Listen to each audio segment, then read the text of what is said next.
Huh. Adding context to my writing. How will my readers know when this takes place? How will they know it's an immigration story? I'll have to add some detail. Hmm. Oh, hi. I didn't realize you guys were watching.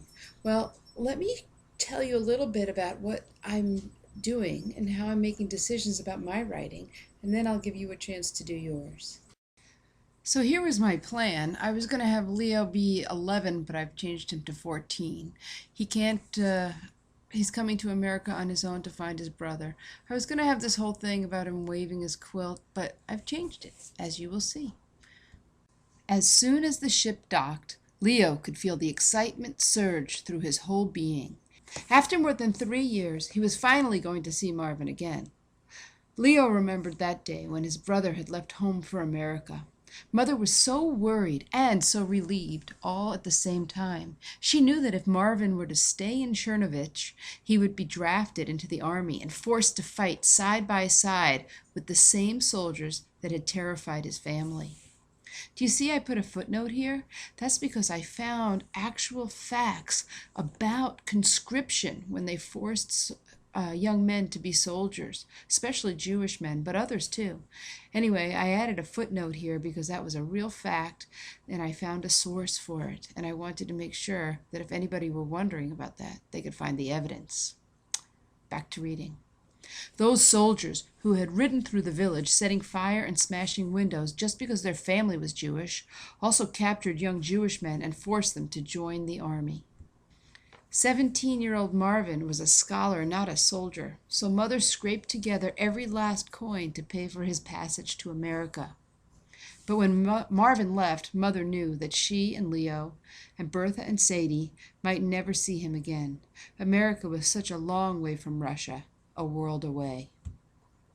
Leo felt nothing like that 11-year-old boy who had watched his big brother pack up and leave 3 years earlier. He wondered if Marvin could finally grow that mustache he had always wanted, and if he would still tower over Leo. In his letters, Marvin told about the night classes he took to learn English after a long day of work at the printing shop. Would he even remember how to speak Yiddish? How would he and Leo ever understand each other? Healthy and strong, Leo made it through Ellis Island in just a few hours. Now he faced the next challenge, finding Marvin.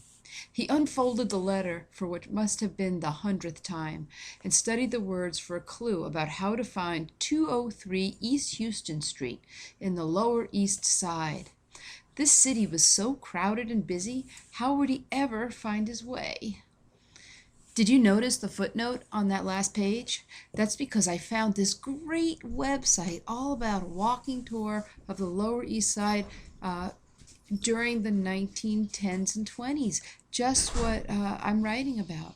So I found all this information and I'm using some of those details in this. It's pretty cool. So I kept another footnote in my writing.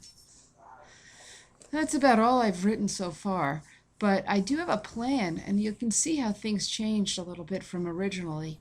I decided that as he's leaving and he's heading off on his journey through New York, he's going to meet an old Italian man who's coming to the ship to meet his daughter, and the man's going to point Leo in the direction of the Jewish neighborhood. And then Leo's going to wander around there and see some things that I found on that website I just told you about. And he's going to get hungry and eat cold, and it's going to get dark, and he's going to wander into this delicatessen, and he's going to be greeted by the smells of home. And that's where I'm going to add a lot of sensory detail. But that's a lesson for another day. Anyway, he's going to hear the bearded man in front order a sandwich, and he's going to remark about that it reminds him of his mother's.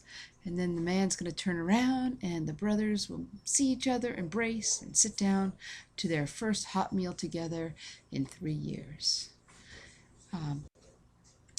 So now it's your turn to get back to your writing. Make sure you've added plenty of detail to let your readers understand when you're talking about, where you're talking about, what's going on in the world to bring us to this place.